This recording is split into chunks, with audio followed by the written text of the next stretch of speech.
La rubrique de Frédéric.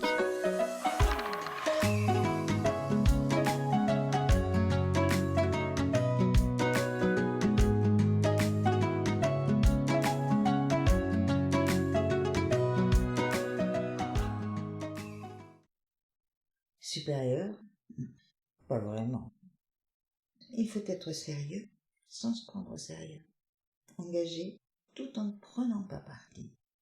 Humble en donnant toujours le meilleur de soi-même pour ne pas sombrer dans une modestie feinte ou dans une retenue alibi qui justifierait de ne pas donner plus que ce que nous donnons.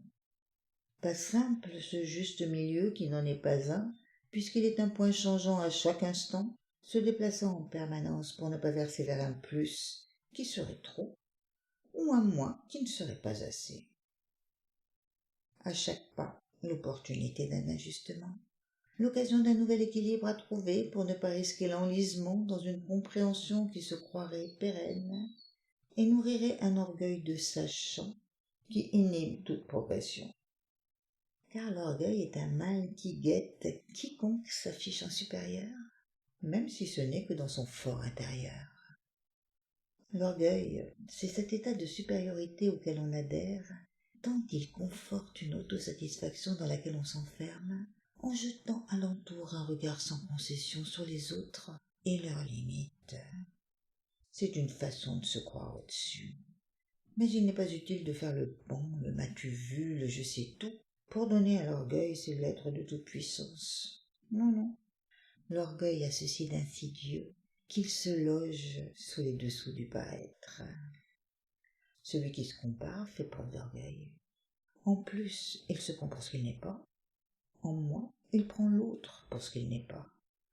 Et en plus et en moins, il accorde une importance démesurée à son point de vue, délivrant des plus et des moins selon des critères qui lui sont propres, mais qu'il juge universels. L'orgueil s'installe comme un système de valeurs morales qui passe au crible les autres et les situations. Il est toujours l'émanation d'un individu ou d'un groupe convaincu d'être seul à penser juste, car l'orgueilleux est toujours persuadé d'avoir raison. C'est la nature même de l'orgueil que de laisser croire qu'on a raison, que de se croire suréminent sur un plan ou sur un autre. Et ce petit plus auquel il croit pousse imperceptiblement vers le mépris. Et ouais, l'orgueil est frère siamois du mépris. Ce jugement rabaissant sur l'autre qui n'existe que si l'on se pense supérieur. L'orgueil pousse aussi à ne pas accepter qu'un autre puisse occuper une place que l'on convoite, même lorsqu'on la convoite de façon muette et secrète. Il incite à ne pas reconnaître la position d'un autre en position de leader, conjecturant évidemment qu'on ferait mieux. L'orgueil est ainsi une façon de vivre en censeur, y compris quand on se tait, car il est avant tout un état intérieur qui souvent ne transparaît pas.